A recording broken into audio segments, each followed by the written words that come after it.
folks, Tom Vasel here, and today we're taking a look at the very new version of Robo Rally from Richard Garfield. Now, Robo Rally is a game that's been out for quite a while. This is the Amigo version. This is the version I keep my game in. The original version came out from Wizards of the Coast a long time ago. It had pewter miniatures in it, had a lot of cool things in it. Then Amigo printed it in Germany, and it was pretty similar to the Wizards of the Coast version. There were some changes. They had plastic robots instead of pewter ones. And this happened to be the version that I got back in the day. Then Wizards of the Coast made an updated version several years ago, and I got that and kept some of the pieces. So I have like a Frankenstein version of the Amigo and the newer Wizards of the Coast one. I don't have the original one. There was no rules changes really made, very minor stuff between these. There was expansions for the different sets, at least the original Robo Rally and the Amigo one both had expansions. In fact, it's the expansion box, Crash and Burn. So there was different things involved, but this new one actually changes the rules to the game. Now, it's still the same old Robo Rally. If you like this one, you're going to like this one. If you hate this one, you're going to hate this one. That's just how it works. It's going to go back and forth like that. But if you have never played one before, this is the one that you can get now. It is what it is. But if you have this one, I wanted to take, or one of the old ones, I want to take a chance to show you the differences between them. I've reviewed this one in a separate video. You can go watch that for the full review of this one. And if you've never played Robo Rally before, that's the one you should go watch. This one, we're just going to take a look at the differences right now.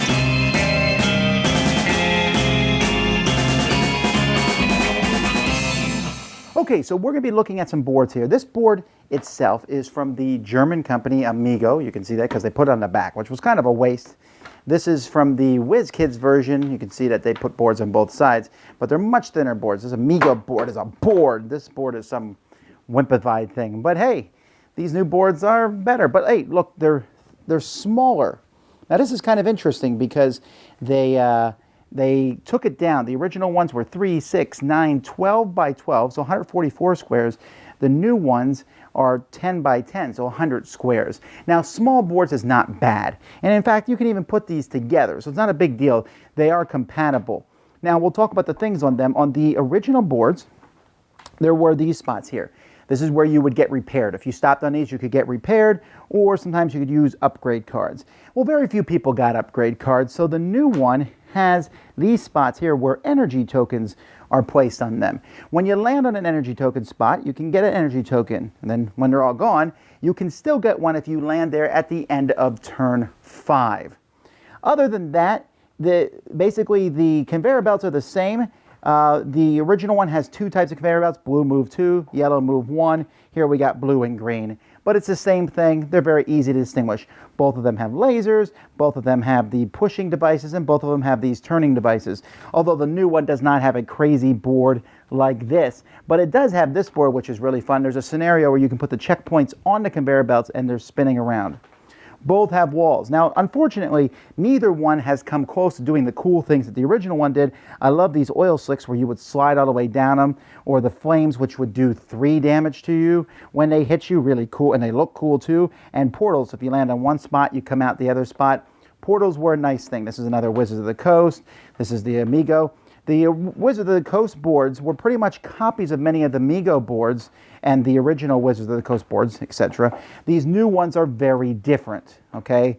And they're probably better designed, I don't know. But either way, that's the difference in boards. When it comes to cards, the original game had a big deck of cards that everybody is going to be pulling from this deck of cards. So it has move forward 1s, 2s, and 3s, reverses, and turns, and U-turns, etc. The new set of cards is pretty much the same, although you're going to see that these cards are not only much smaller, they're much thinner, and I hate them with all my heart. However, each player has their own deck of cards. Now, this is a big change to the game. Each player has their own deck of cards where they'll have their own draw pile and their own discard pile, so your chance of getting really shafted by what you draw is not going to happen as much. It's much better, a chance that you won't get all moves or all turns, like can happen in the original one. It still can happen, but not as much. They've also added some new cards where you can do the last thing that you just did again, and a card that gives you energy, a power-up card. So that's a change from the original game. And I really like this change. Having your own deck is a nice thing. And they also changed how damage worked. Damage now comes in the form of virus cards and spam cards and worm cards that will go into your deck, and they clog your own deck up. So it's almost like a deck destruction game, I guess. It's like a deck building game. Some things there, which is interesting because Richard Garfield was the person who designed Magic the Gathering, and many of his proteges went on to basically work with the deck building game, and now he's taking an idea from that and putting it in his own game. So I like having these here. This is a good way to take damage. The original game, they would come with boards where you could put your cards, or the very original game, I don't think had a board. And as you took damage, you would lock down these that you could not do. And if you took enough damage, then you would die. And if you took 3 deaths, you didn't play anymore, which was a stupid rule that no one I know played with, actually. And you would have to power down. And while you're powered down, you could still get hit and moved around to basically heal up your damage. Now you never power down. You're never skipping turns. You just have these spam cards and other cards in your deck clogging it up. This is definitely a plus for the new set. I love the idea of these new cards. I just hate the fact that they're awful, terrible quality compared to the new ones. Other things that have changed in the game, we have the robots. These are the new robots, and the old robots. So I got some Amigo robots here, and I got some of the Wizard of the Coast robots, and it's almost hard to tell which ones are which. There's not a whole lot of color on the original ones, but I did like these bases a lot.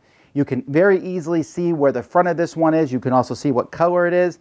Here it's not quite so easy. They're definitely not geared towards a color, and these you can see are really quickly painted. They're okay, but I actually like these the best because they have that nice colored base on the bottom of them. Now, one thing that's important to notice in the original games, and one thing I really miss, is the original game had a little token like this. So if I was the orange robot, I would have this token in front of me, and I could use this token to move around to figure out how I'm getting around on this board in front of me. And the new game does not have that, and I really miss those. The original game had like boring checkpoints. Then in the last set, Wizard of the Coast upgraded them to these. That's one thing I like. The new set has those same things. These are nice. They're easy to see where the checkpoints are on the board. Again, another thing I miss is just other kinds of things that you can put on the board. The board comes with printed terrain on it, but the original set also had other things where you could put on, these flamethrowers. These are damage tokens, and those I don't care that we have those anymore. Get rid of these old damage tokens. These are the Wizard of the Coast damage tokens. Come on, guys. It's night and day. Boring, bad, thin piece, nice thick piece from Amigo. So those are many of the changes in the game. The last big change in the game is the fact that there is now upgrade cards. Now, there's always been upgrade cards. Again, thin, horrible quality, but at least the size of these is big.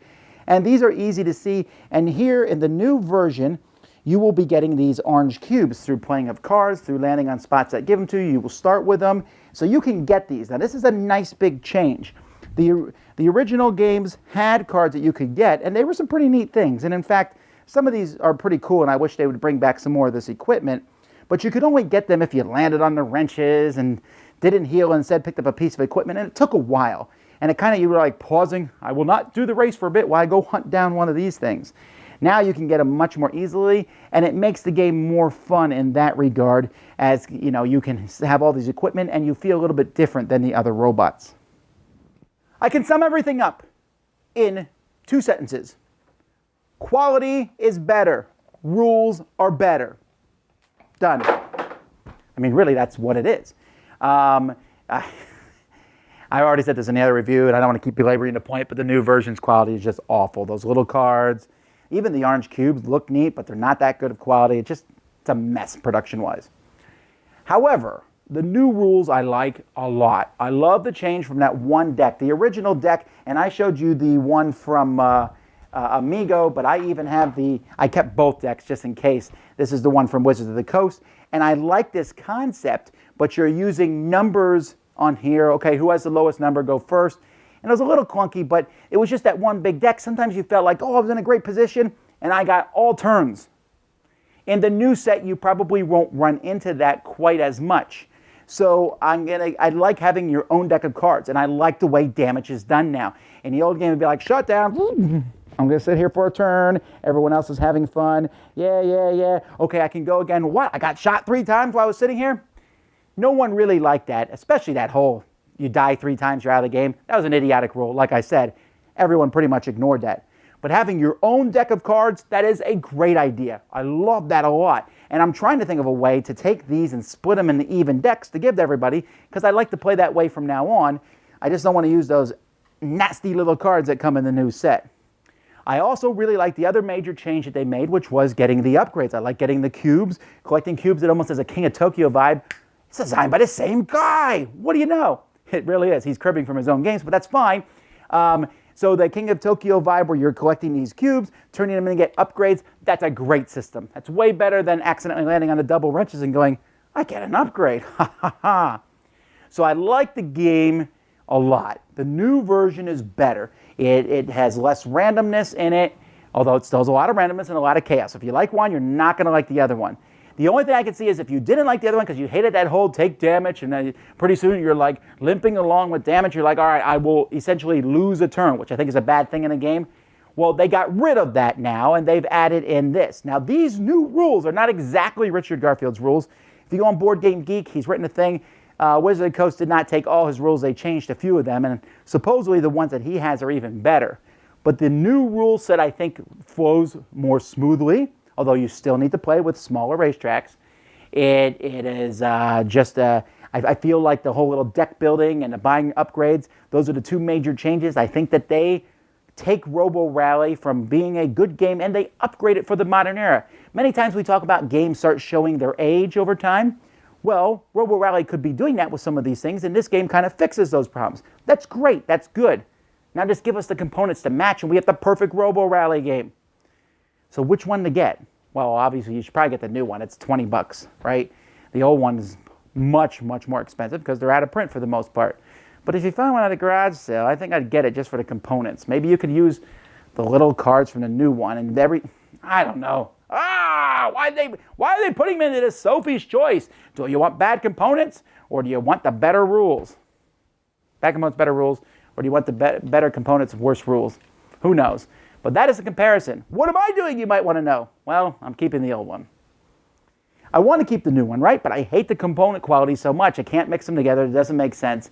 So I'm going to get rid of the new one, and I'm going to keep the old one. I'm going to keep the cards, but I'm going to sit every time we play it and like, oh, there's a better way to play it. And I'm going to try to find a way to make individual decks for each player, because that's a really good rule. And to have the upgrades, I don't know. Why does...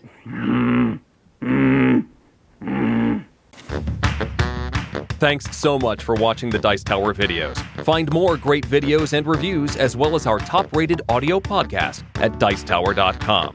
You can also find other great shows at Dicetowernetwork.com. I'm Eric Summerer, and you've been watching The Dice Tower.